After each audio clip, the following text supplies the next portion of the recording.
Team, it's Mr. Zimmerman, and today we're going to continue to look at trinomials. Essentially, we're going to be solving these quadratics. And in level 2 of boot camp, you might have noticed that 1 through 6, all of them have a leading coefficient.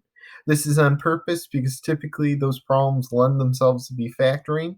If you have a coefficient that is greater than 1, you're going to have to definitely look at it, and there might be a trick or two needed to shoehorn our area model to success. So let's go ahead and dive in. I'm going to go ahead and start in number 7. So here, with all of them, I know a binomial is being multiplied and will result in this trinomial as 3 terms. It's also known as a quadratic. When we start looking at them visually, that will be clear why it gets that nickname.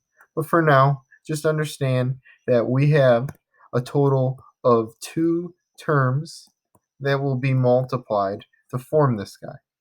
I know that 2x squared immediately goes here, and 3 goes here.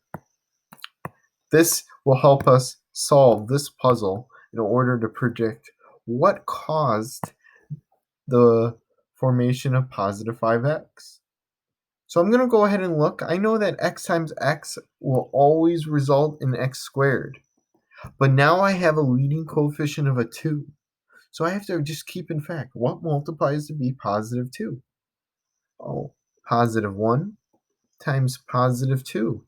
Okay, I'm going to go ahead and look at my next number 3. What multiplies to be positive 3?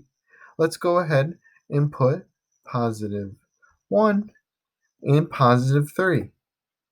Now I'm going to go ahead and multiply, and I get 3 times 2 is 6x, and 1x times 1 is 3x.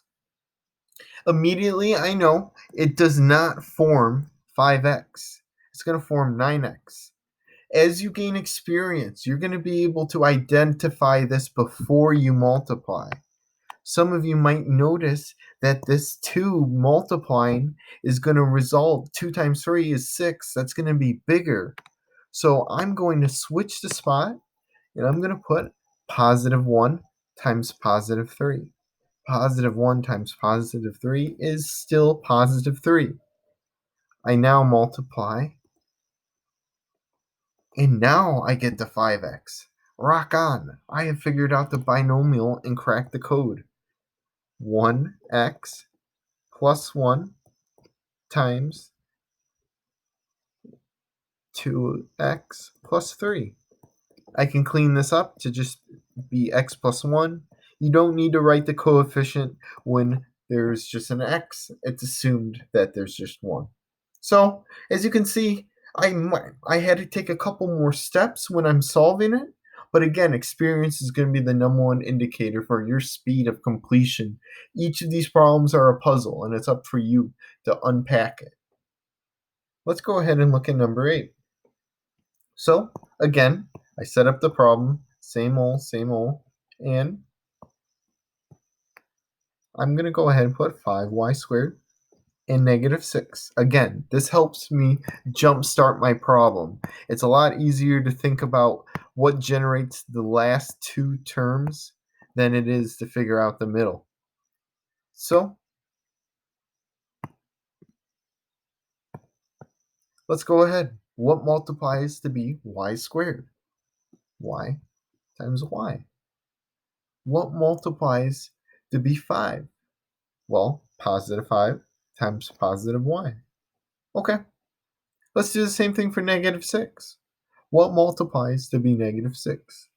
I can say negative 3 times positive 2.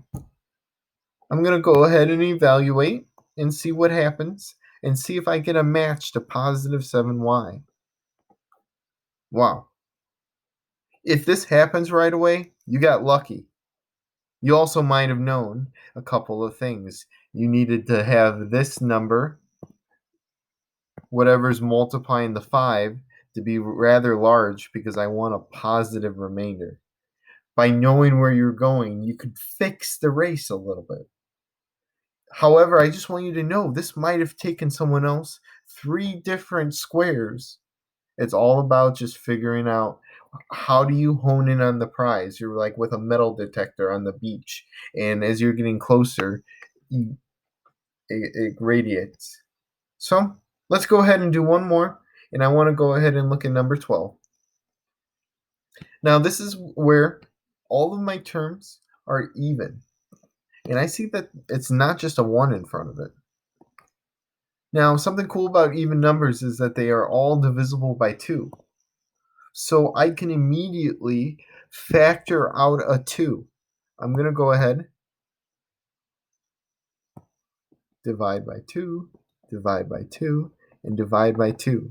The reason being is I'm going back in time where I had to distribute the 2. So what was the term before I distributed a 2? Y squared. What was it before it was multiplied by 2? 12y.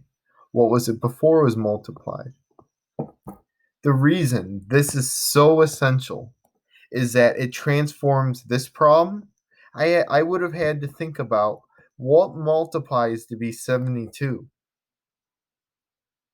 Number sense is much easier to handle if you can simplify the problem. Hence why we are factoring. We're making it easier to look at. So, shooting in the dark, it is important not to immediately jump to the area model. You have to look and see, can I GCF factor? This is where we're going to start mixing in our factoring techniques. So, let's go ahead and look at this guy. I'm going to just process the green part of the equation. Set up my numbers. I got y squared. I got 36. All right, let's continue the journey. What multiplies to be y? Y times y squared. What multiplies to be 36? That adds up to be 12. I'm thinking of my numbers. 36 has a number of factors. I know that 3 times 12 is 36, but that's going to result in 15. I want 12. Okay, I keep thinking 9 and 4. 9 and 4 make 13. What can make 36 and add up to be 12? Now I'm going to go ahead and put 6 times 6, and that adds up to be 12. Notice how I'm doing this process in my head right now. If you need to, go ahead and write it out as you gain experience. 9 times 4 make 36. 4y, 9y. That doesn't add up to be 12. Erase.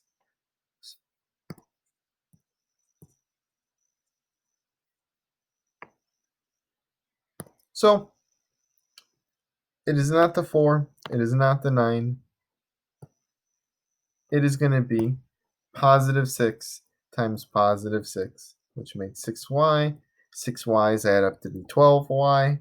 Therefore, my answer is 2 times parenthesis y plus 6 times y plus 6 end parenthesis. Something about grouping symbols. Yes, it's extra necessary. You're saying 2 in the insides, and each of these terms, whenever you factor, always result in 2 parentheses. So yes, you have a nested set of parentheses. I would definitely do some GCF factoring for number 13, number 14, and number 15. Good luck.